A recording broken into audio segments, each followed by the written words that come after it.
نبينا محمد وعلى آله وصحبه وسلم.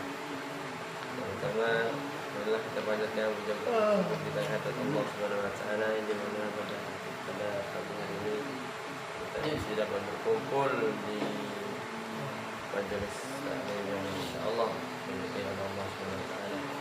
Beramat. Kedua kalinya selawat dan salam kita sanjung agungkan kepada Nabi Muhammad sallallahu alaihi wasallam karena dengan menjadikan syafaatnya di yaumul kelak nanti. Allahumma amin. Amin. Di sini saya membacakan acara pada pagi hari ini yang pertama yaitu pembukaan. Mari kita buka acara pada pagi hari ini dengan membaca basmalah. Bismillahirrahmanirrahim.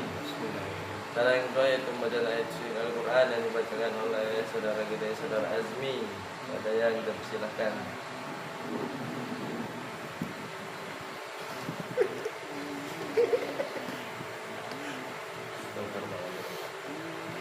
Assalamualaikum warahmatullahi wabarakatuh.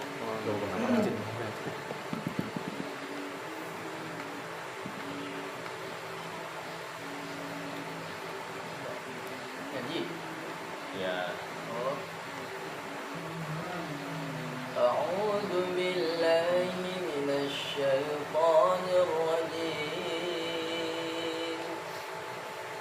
Bismillahirrahmanirrahim. Qul ya ayyuhal kafirun la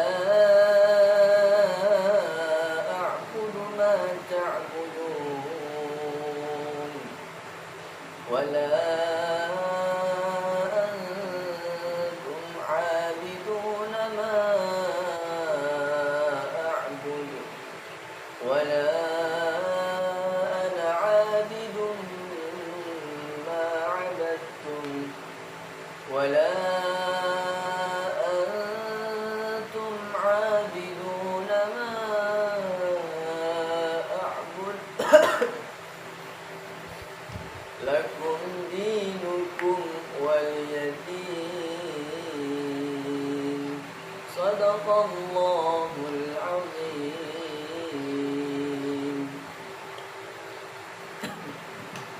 Assalamualaikum. Terima kasih kepada saudara Azmi, semoga yang baca dan mendengar melakukan pahala di sini. Acara yang ketiga yaitu pembacaan. Acara yang ketiga yaitu kultum atau tausiah yang akan disampaikan oleh saudara Qasim. Saudara Qasim, dipersilakan. Assalamualaikum warahmatullahi wabarakatuh. Alhamdulillah rabbil alamin wassalatu wassalamu ala Rasulillah wa ala alihi washabbihi ajma'in. Amma ba'du. Pertama sekali di mana ikraman kepada al-ustaz Allah Taala dan kepada seluruh santri hafizahumullah taala dan kepada seluruh pengurus dan jamaah sekalian. Tentu saja kita masuk ke dalam materi itu tentang kekuatan ilmu kalam. Sahabat yang dimuliakan oleh Allah Subhanahu Wa Taala, dapat kita pungkiri begitu besar pengaruh ilmu kalam di masa lampau. Pada dekade awal kemunculan ilmu kalam, ia berhasil memberantas agnostik, filsafat dan pengaruh luar yang membahayakan akidah Islam. Sekalipun pada dekade pertama kaum tua atau Mu'tazilah sudah melampaui batas dalam menggunakan akal dan menjunjungnya, namun dengan rahmat Tuhan generasi selanjutnya berhasil menarik kembali akal yang sudah berkeliaran jauh itu. Mereka kembali menyesuaikan akal dengan apa yang disampaikan oleh agama, hingga akhirnya keduanya, agama dan akal, tak lagi bertentangan. Generasi inilah disebut dengan Asy'ariyah dan Maturidiyah. Tidak butuh waktu lama, generasi ini berjaya menggantikan generasi sebelumnya. Masjid Agung Basrah dan Kufah menjadi saksi bisu bagaimana Asy'ari melewati pergulatan demi pergulatan untuk membuktikan kepada siapa kebenaran berpihak. yang kemudian berujung kepada hasil bahwa mazhab Asy'ari lah pedoman umat Islam. Mazhab Asy'ari berkembang dari ruang diskusi, bukan politik, karena Imam Asy'ari beriman bahwa akal dan agama tidak bertabrakan. Maka Imam berani menampilkan argumentasinya di ruang diskusi tanpa dibantu oleh politik. Berbeda dengan kaum Mu'tazilah yang klaimnya sebagaimana kaum rasional. Namun dalam penyebaran ajarannya mereka ikut sertakan bantuan politik hingga kemudian apa hasilnya?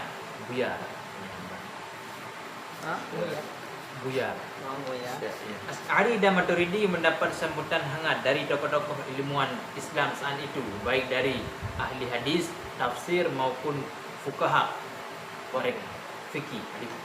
Mereka semua menggunakan simbol akidah Asy'ari karena yang dibawakannya tidak lain adalah akidah Nabi dan sahabat. Paham mazhab ini berkembang dengan sangat cepat. Bahkan di setiap generasi pasti ada tokoh utama yang lahir untuk mengibarkan panji Asy'ari. Dari murid pertama Imam Asy'ari, kemudian dilanjut oleh murid setelahnya seperti Al-Baqilani, Abu Ishaq Al-Isfiraini, Ibnu Furat, hingga generasi Imam Haramain dan Imam Ghazali. Di masa ini Asy'ari sudah tersebar ke seluruh pelosok dunia, apalagi Asy'ariyah terikat kuat dengan mazhab Islami. Hal ini semakin membuat mazhab ini tersebar luas. Setelah periode mereka berakhir, estafet penyebaran dilanjut oleh Ar-Razi dan murid-muridnya hingga masa Ibnu Tilmisan. Madrasah Asy'ariyah di periode ini sungguh lengkap. Dalam ilmu hadis, Asy'ari diperkuat oleh Ibnu Asakir dan Imam Baihaqi. Juga tokoh lainnya seperti Imam Nawawi. Di sektor ilmu kalam plus filsafat juga demikian. Sisi ini diperkuat oleh Imam Ar-Razi, Ad-Hud, Al-Iji, Al-Katibi, Al-Fanari dan lain-lain. Mereka siap membantai argumen siapapun yang berani menuangkan syubhat dalam akidah umat Islam. Bahkan tokoh Asy'ari yang murni adalah dalam ilmu kalam juga banyak. Seperti karya Ibnu Tilmisan dan Imam As-Sanusi yang kita kenal dengan kitabnya di pesantren-pesantren yang menjadi andalan. Kita boleh mengambil di jalur apapun yang kita sukai asalkan sesuai kebutuhan. Perkembangan Asy'ari di masa Imam Sanusi sangat meluas. Karyanya dijadikan pedoman, bahkan dijadikan asas dalam mengenal akidah Asy'ari. Para ulama saat itu berbondong-bondong memberi syarah terhadap karyanya. Ada yang meringkas maupun membuat nazam dari isi karyanya Imam Sanusi, seperti kitab Haridah, Jawharah Tauhid, Syarah Al-Yusi ala Kubra, Syarah Hudhudi. Hudhudi di Jawa di sini banyak. Semua kitab akidah yang ditulis setelah masa Imam Sanusi berputar dan porosnya pada porosnya kitab Imam Sanusi, hingga tibalah dalam 1 abad setengah ini ketika ilmu akidah seperti dinonaktifkan karena Islam tidak menganjurkan memperdalam ilmu ini. Kelihatannya mereka buta atau mungkin berpura tak tahu bahwa Islam berkembang dan terjaga karena ilmu akidah. Ilmu ini dihilang fungsikan dengan alasan kita harus merujuk ke manhaj Al-Quran. Apakah mereka tidak baca bahawa dalam Al-Quran juga ada perintah jadal? Apa jadal? Jadal itu adalah adu argumen. Ada perintah jadal di Al-Quran, bukan semata-mata merujuk ke Al-Quran dan hadis. Itu nampak. Ilmu ini akhirnya lumpuh dari perannya. Tahukah efeknya apa? Akidah umat menjadi terbengkalai. Keraguan terhadap agama merambat di mana-mana. Racun barat merusuk jantung akidah umat. Di kampung dia belajar akidah, lalu dia membuangnya saat belajar di kampus karena akidah tidak sesuai dengan ilmiah yang didakwakan. Ilmu ini hilang powernya dan ateis semakin merajalela karena ilmu ini dijauhkan. Kurang lebih begitulah kesimpulan dari Al-Alamah Syekh Mustafa Sabri. Begitu. Karena ateis, kalau ada Allah, mana Allah? Itu diancang-ancang oleh ateis. Karena setiap ada mesti terlihat dengan mata. Bagaimana kita menjawab? dengan akidah Asy'ari. Begitu saudara, bukan dengan akidah Ibn Taimiyah. Itu kita jawab. Dengan akidah Asy'ari dan Maturidi. Apa bukti ada Allah? Allahul ladzi khalaqas samawati wal arda. Bukti ada Allah karena ada langit dan bumi, ada ciptaannya. Begitu diajarkan oleh Imam Asy'ari dan para pengikut setelahnya, Imam Ghazali dan lain-lain. Dan yang gak kalah menyedihkan saat ilmu kalam dinonaktifkan secara otomatis, ilmu yang berkaitan erat dengan ilmu ini seperti ilmu mantik, ya, adab bahas wa munadharah dan umuru al-ammah juga ikut luput dari perhatian umat Islam. Nah, kalau sudah dihilangkan, maka ilmu-ilmu mantik, ilmu bayan, ilmu balaghah itu enggak dipelajari lagi. Padahal itu penting dalam menguasai hadis dan Al-Quran. Begitu saudara. Padahal ini adalah aset berharga umat dalam keilmuan. Itulah ilmu ini berada di antara hidup dan mati. Namun di akhir-akhir ini ilmu ini mulai mendapat sambutan baik kembali dari pelajar. Semoga ilmu ini bernafas kembali agar umat terjaga baik dalam penguasaannya. Begitu saudara sekalian. Memang penting kita belajar ilmu tauhid yang benar, saudara-saudara. Seperti kita yang telah disebutkan tadi, kita harus faham betul biar tidak terjerumus pada akidah yang salah. Seperti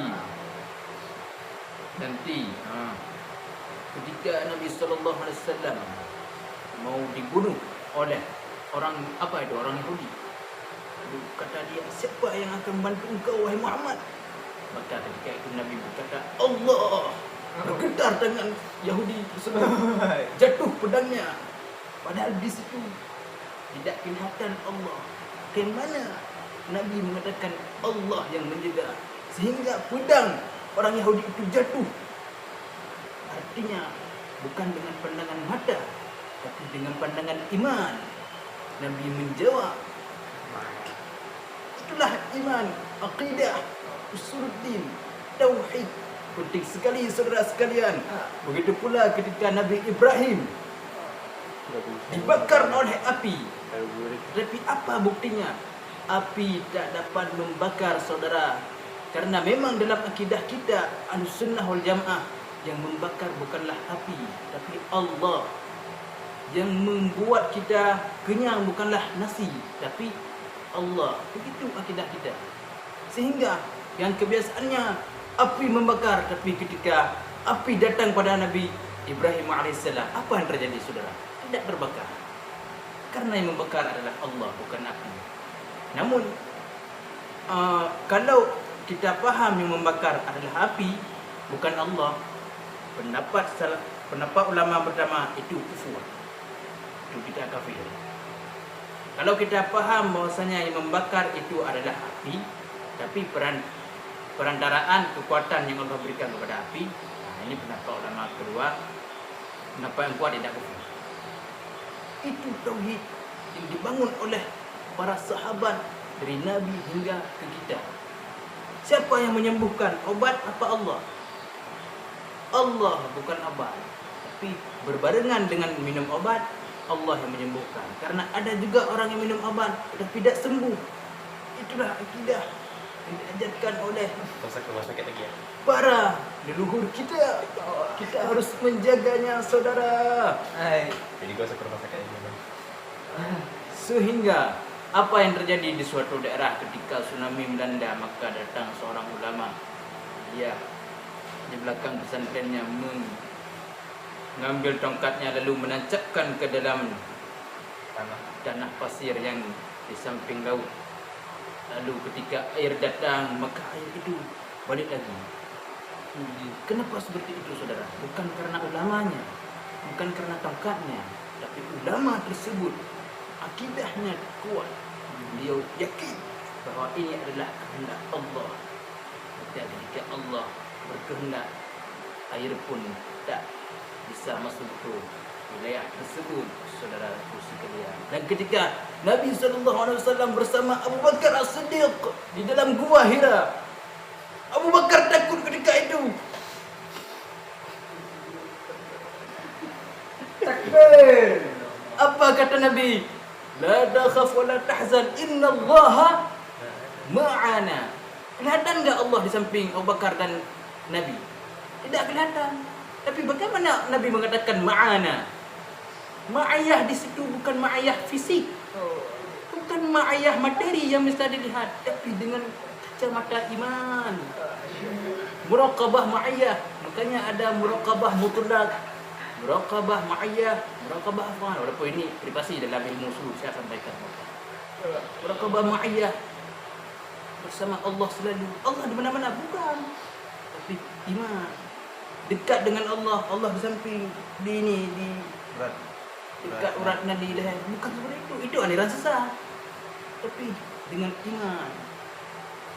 Makanya namanya tauhid, iman, akhlak itu zat perasaan.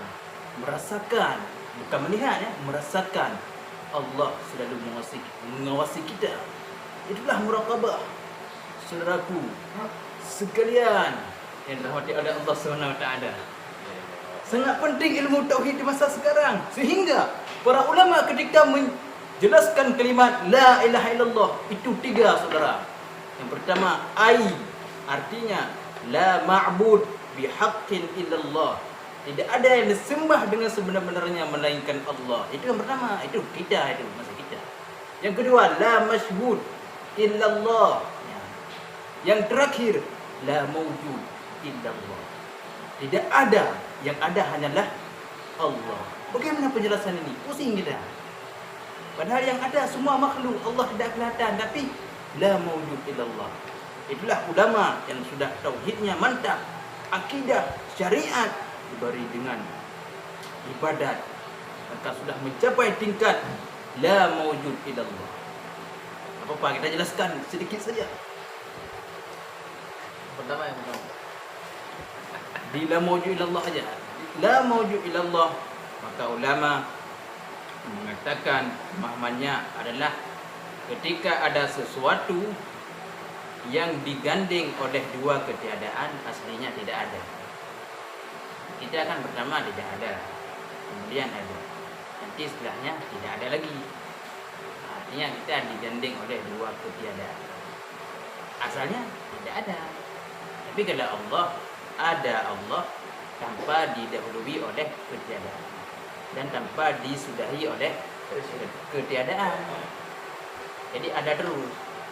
Allah ada tanpa didahului oleh ketiadaan, tanpa diakhiri oleh ketiadaan. Artinya ada terus. Jadi Allah itu la awwala lahu wa la akhira lahu. Artinya qidam dan baqa.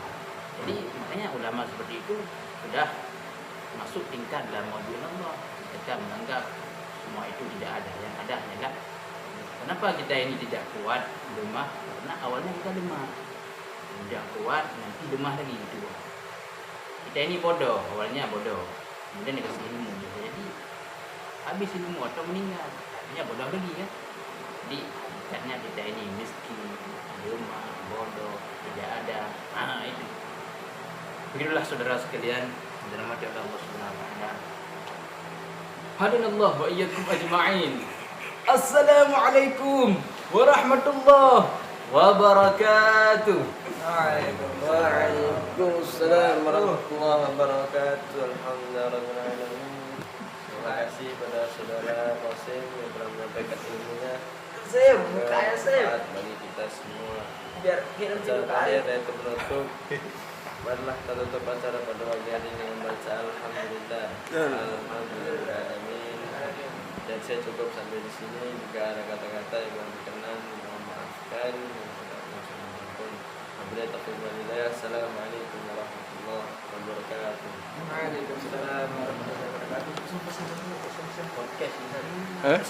Podcast.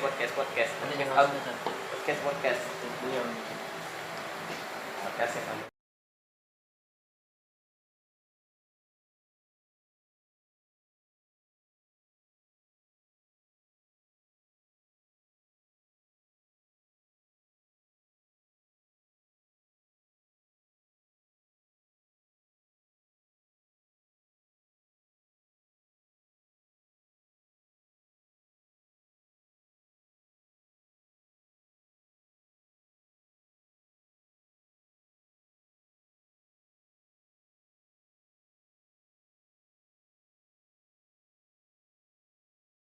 Tapi bagaimana Nabi mengatakan ma'ana? Ma'ayah di situ bukan ma'ayah fisik. Bukan ma'ayah materi yang bisa dilihat, tapi dengan kacamata iman.